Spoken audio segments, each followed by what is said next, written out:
بالله من الشيطان الرجيم بسم الله الرحمن الرحيم Bismillahirrahmanirrahim. Assalamualaikum warahmatullahi wabarakatuh. Selamat berjumpa kembali dengan mata pelajaran fikih, di mana saya sebagai pengampu mata pelajaran fikih ini, walaupun kita bertemu tidak bertatap muka, tapi kita hanya bertemu online seperti ini. Mudah-mudahan ini tidak mengurangi kekhidmatan kita ya dalam belajar ini. Dan kita mulai pertemuan kita ini dengan pembacaan ta'awudz dan basmalah bersama-sama. A'udzubillahi minasyaitonirrajim. Bismillahirrahmanirrahim. Dan yang akan kita bahas itu yaitu tentang jual beli ya. Al-Faslul Tsalis fil buyu wa fihi tis'u mawaddah, ada 9 pembahasan. Ini al-maddatul ula fi hukmil bai'i wa hikmatihi wa arkanihi. Yang akan kita pelajari sekarang adalah pelajaran pertama, yaitu tentang hukum jual beli, hikmah dan rukunnya. Nah, ini hukmul bai'i. Yang pertama, hukmul bai'i. Al-bai'u masyru'un bil kitabil aziz. Jual beli itu disyariatkan dalam kitab Al-Quran, yaitu berdasarkan firman Allah surat Al-Baqarah ayat 275. Wa ahallallahu al-bai'a wa harrama riba. Ahalla, telah menghalalkan Allah al-bai'a terhadap jual beli, wa harrama, dan telah mengharamkan ar-riba terhadap riba. Surat Al-Baqarah ayat 275. Dan wa bi sunnatil qauliyah wal amaliyah ma'an, dengan sunnah qauliyah dan sunnah amaliyah atau fi'liyah ma'an secara bersama-sama. Faqad ba'a an-nabiyyu sallallahu alaihi wasallam washtara, dan telah berjual beli Nabi Muhammad sallallahu alaihi wasallam. Washtara, dan dia juga membeli. Waqala, mengatakan la yabi, tidak boleh menjual hadirun, orang yang hadir. Dalam artian orang yang hadir itu orang desa ya, libadin, orang kota, libadin terhadap orang desa ataupun jualannya orang desa. Waqala, dan hadis yang lainnya al bai'ani bil khiyari malam yatafarraqo. Ini orang yang berjual beli punya hak khiyar, memilih antara meneruskan transaksi atau tidak malam yatafarraqo, sebelum mereka berpisah. Itu tentang hukum jual beli. Jadi kesimpulannya, hukum jual beli adalah disyariatkan dalam Al-Quran dan Sunnah. Dalam Al-Quran berdasarkan surat Al-Baqarah ayat 275, yaitu Allah telah menghalalkan jual beli dan mengharamkan riba, di mana jual beli adalah sebagai penyelamat ya, supaya manusia tidak terjerumus kepada perbuatan riba. Nah, dan yang kedua, berdasarkan hadis Rasulullah Shallallahu Alaihi Wasallam. Berdasarkan hadis Rasulullah Shallallahu Alaihi Wasallam. Nah, ini hadisnya yang tadi ya, la yabi hadirun libadin waqala al bai'ani bil hiyari malam yatafarraqo. Ini la yabi hadirun libadin, nanti kita bahas ya bagaimana transaksinya gitu. Dan adapun sunnah amaliyahnya atau sunnah fi'liyahnya, yaitu ya kita lihat dalam surat Al-Furqan ya, ayat ke-7. A'udzubillahi minasyaitonirrajim. Bismillahirrahmanirrahim. Wa qalu ma li hadzal rasuli yaqulu ta'ama wa yamshi fil aswaq laula unzila lil malaku fayakuna ma'ahu nadhira. Nah, di sini ada wa qalu ma li hadzal rasuli yaquluna ta'ab wa yamshi fil aswaq. Ada kata wa yamshi fil aswaq. Ini kata wa yamshi fil aswaq itu artinya adalah berjalan di pasar, yaitu melakukan jual beli. Dalam artian Rasul juga biasa berjual beli. Itu tentang hukum jual beli. Sekarang yang ya, hikmatuhu. Hikmah jual beli adalah al-hikmatu fi masyru'iyatil bai'. Hikmah disyariatkannya jual beli, yaitu wahya bulugul insani, sampainya manusia hajatahu terhadap kebutuhannya. Jadi manusia sampai terhadap kebutuhannya, mimma fi yadi akhihi, terhadap apa yang ada dalam tangan saudaranya. Bighairi harojin, tanpa adanya dosa, wala madharratin, dan tanpa adanya kemadharatan. Jadi intinya hikmah dari jual beli ini adalah agar manusia mendapatkan kebutuhannya atau barang yang berada di tangan saudaranya tanpa melakukan sebuah dosa, misalnya dengan cara mengambil ya yang bukan haknya, dan juga tanpa adanya madorot atau kesulitan. Jadi dengan adanya jual beli, insya Allah gitu kan, kita bisa memiliki barang yang ada di tangan orang lain dalam hal ini pembeli tanpa adanya kesulitan. Itu hikmahnya jual beli. Dan yang ketiga yang akan kita bahas adalah arkanuhu, rukunnya jual beli. Nah ini rukunnya arkanuhu, rukunnya jual beli itu arkanuhu bai khamsatun. Rukun jual beli itu ada 5. Wahia yang pertama al-bai'u, orang yang menjual. Wala budda min ayyakuna malikan 5 yabi'u ataupun 5 yubi'u, maaf. 5 yubi'u au ma'dunan lahu pi bai'ihi rosyidan goiro safihin. Jadi yang pertama adalah penjual, dan penjual itu ayakuna malikan 5 yubi'u, harus pemilik barang, au ma'dunan lahu atau orang yang diberi izin pi bai'ihi dalam menjual barang tersebut. Rosyidan bukanlah ataupun orang yang paham, goiro safihin bukan orang yang bodoh. Itu yang pertama. Yang kedua al-mustari. Al-mustari yaitu pembeli. Wala budda ayyakuna jaizat tasarrufi. Mustari itu yang pertama, wala budda ayyakuna jaizat tasarrufi. Haruslah orang yang diizinkan atau boleh menggunakan barang tersebut. Bi alla yakuna safihan. Pertama, jangan orang bodoh, wala sobian, dan janganlah anak kecil lam yu'dan lahu yang tidak diizinkan menggunakan barang. Yang ketiga, al-mabi'u, barang yang diperjualbelikan. Jadi rukun yang ketiga adalah barang yang diperjualbelikan. Di mana barang yang diperjualbelikan itu pertama al-musammanu, yaitu barang yang berharga, dalam artian bisa ditaksir dengan harga.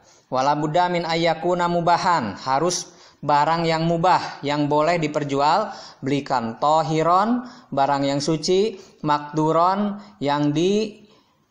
yang bisa alat taslimihi untuk diserah terimakan. Makluman, diketahui ladal mustari oleh pembeli, walau biwasfihi, walaupun dengan sifatnya.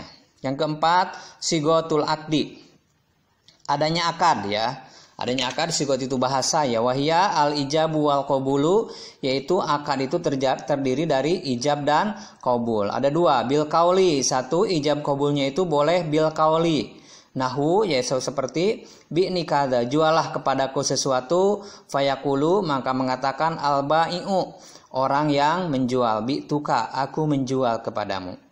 Dan yang kedua, sigotul akli itu bisa bil fili atau bil fili ka ayakula, seperti berkata si penjual si pembeli bi'ni sauban, jualah kepadaku sebuah baju, matalan misalnya payuna wiluhu, maka si pembeli memberikan baju tersebut si penjual payuna wiluhu, maka si penjual memberikan baju tersebut iyahu kepada si pembeli. Payuna wiluhu, maka penjual memberikan baju tersebut iyahu kepada pembeli. Yang kelima at-tarodi, yaitu adanya saling ridho antara kedua belah pihak. Falayasihu, maka tidak sah bai'un, jual beli biduni ridho torofaini, tanpa adanya keridoan dua belah pihak. Liqaulihi sallallahu alaihi wasallam, karena ucapan Rasulullah sallallahu alaihi wasallam, innamal bai'u antarodin, sesungguhnya jual beli itu antarodin, harus berdasarkan saling ridho. Jadi kesimpulannya ya, di arkanuh ini, rukun jual beli ini ada 5 ya. Rukun jual beli ini ada 5. Yang pertama, rukun jual beli itu adalah penjual. Penjual itu ada 4 ya syaratnya. 1, malikan, pemilik barang yang dijual. Jadi tidak sah menjual barang orang lain. Yang B adalah ma'dunan, orang yang diizinan, diberi izin. Itu kan ma'dunan fi bai'ihi, orang yang diberi izin untuk melakukan jual beli. Nah ini orang yang diberi izin untuk melakukan jual beli seperti karyawan misalnya kan kalau di toko pramuniaga gitu kan, ataupun distributor, ataupun dalam jual beli online itu misalnya reseller, itu orang yang diberi izin untuk melakukan jual beli. Jadi kita jangan gitu kan menjual barang yang kita tidak diberi izin. Misalnya kita lihat di pinggir jalan ada tulisan, ada mobil, tulisan mobil ini akan dijual gitu kan. Lalu kita foto, kita posting di Facebook, mobil ini akan dijual padahal kita tidak diberi izin, itu tidak boleh gitu kan. Yang ketiga rosyidan, orang yang berakal sehat. Rosyidan itu ya dimana berakal sehat itu termasuk orang yang faham terhadap hukum jual beli. Dan yang dia adalah bukan orang yang bodoh. Bukan orang yang bodoh artinya ya bukan orang yang akalnya kurang.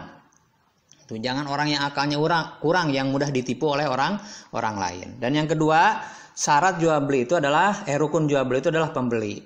Yang pertama syarat pembeli itu adalah jaizut tasarruf, boleh menggunakan barang yang dijual gitu kan, termasuk misalnya dia itu boleh menggunakan barang yang dijual. Misalnya gitu kan, kalau misalnya jual beli obat bius, hanya siapa yang boleh jual beli obat bius? Misalnya hanya dokter. Tentu saja di luar dokter tidak boleh jual beli obat ataupun membeli obat bius karena dokter hanya diperlukan untuk kesehatan misalnya. Yang kedua, gitu kan, bukan orang bodoh. Bi alla yakuna safihan, bukan orang bodoh. Yang ketiga, wala sobian lam yu'dan lahu, bukan anak kecil yang tidak diizinkan menggunakan barang. Misalnya gitu kan, anak kecil membeli pisau misalnya kan kalau anak kecil bawa pisau ditakutkan gitu kan, pisaunya akan membahayakan. Yang ketiga, barang yang dijual. Barang yang dijual itu pertama musaman ya, berharga. Jadi harganya bisa ditaksir. Harganya berapa ini barang? Jangan barang yang tidak berharga. Contohnya jual korek kuping cuma 1 batang gitu kan itu, ataupun jual korek api cuma 1 batang gitu kan. Harganya tidak bisa ditaksir berapa gitu kan. 1 rupiah misalnya ada uang 1 rupiah kan nggak ada, cuma ada namanya saja, tapi uangnya bentuknya nggak ada, uang nilai 1 rupiah. Yang kedua, mubahan, boleh diperjual belikan menurut syariat. Jangan barang yang tidak boleh diperjual belikan menurut syariat. Misalnya gitu kan, barang yang membawa kepada perbuatan haram. Misalnya kalau tukang pakaian menjual pakaian yang seksi gitu kan, yang seksi yang biasa dipakai oleh wanita-wanita misalnya di tempat umum, itu tidak boleh karena itu tidak boleh menurut syariat. Terus tohuron, tohiron, harus barang yang suci gitu kan, tidak boleh menjual barang najis. Nah ini gimana? Misalnya ada orang menjual kotoran kambing, kotoran ayam, boleh itu menjual itu walaupun najis, tapi niatnya jangan diniatkan menjual ainiyahnya barang, tapi diniatkan untuk menjual manfaatnya, karena manfaatnya kotoran kambing misalnya ataupun kotoran ayam adalah untuk pupuk misalnya kan itu kan. Selanjutnya makduron ala taslimihi, barang itu bisa diserah terimakan. Jadi tidak sah menjual barang yang tidak bisa diserah terimakan, seperti menjual barang yang tidak ada, ataupun misalnya menjual burung yang sedang terbang dan burung itu tidak bisa ditangkap, ataupun menjual utang. Ini bukan hiwalah ya. Kalau hiwalah itu nanti ada antara menjual hutang dan hiwalah perbedaannya ya. Terus yang terakhir ya nih, barang yang dijual itu adalah harus diketahui barangnya oleh penjual dan pembeli, walaupun hanya dengan disebutkan sifatnya. Jadi harus diketahui oleh kedua belah pihak barangnya itu gitu kan. Terutama pembeli ya, harus tahu barangnya, jangan disembunyikan. Ini cacatnya di sini. Misalnya kalau barang ada cacatnya harus diketahui cacatnya gitu kan, jangan disembunyikan. Dan yang keempat, rukun jual beli itu adalah sigot, yaitu ijab dan qabul. Tadi sigot itu ada 2, 1 bil qauli, yaitu dengan ucapan. Seperti perkataan pembeli, saya mau membeli barang ini. Dan penjual berkata, saya jual barang tersebut kepadamu, walaupun si pembeli mengambil barangnya sendiri. Ataupun bil fi'li ya, bil fi'li itu yaitu dengan praktek ya, dengan praktek seperti perkataan pembeli, saya mau menjual barang ini, dan pembeli dan penjual memberikan barang tersebut kepada pembeli tanpa berkata apa itu kan 2 ya. Ijab qabul itu bisa bil qauli, bisa bil fi'li. Dan yang terakhir, yang kelima, jual beli itu adalah rukunnya adalah saling ridho. Jual beli dianggap sah ya jika ada saling ridho atau rela antara kedua belah pihak, penjual dan pembeli. Tidak ada keterpaksaan dari salah satu pihak. Misalnya pembeli terpaksa membeli barang walaupun harganya tidak biasa, misalnya kemahalan, karena tidak ada lagi barangnya. Penjual akhirnya menjual dengan harga yang tinggi gitu kan. Dan pembeli akhirnya terpaksa, itu tidak boleh karena pembeli menjualnya tidak dengan ridho. Ataupun penjual misalnya yang terpaksa menjual barang dengan harga yang murah karena kalah berdebat misalnya dengan pembeli walaupun hatinya tidak rela menjual dengan harga seperti itu. Jadi sampai di sini saja ya.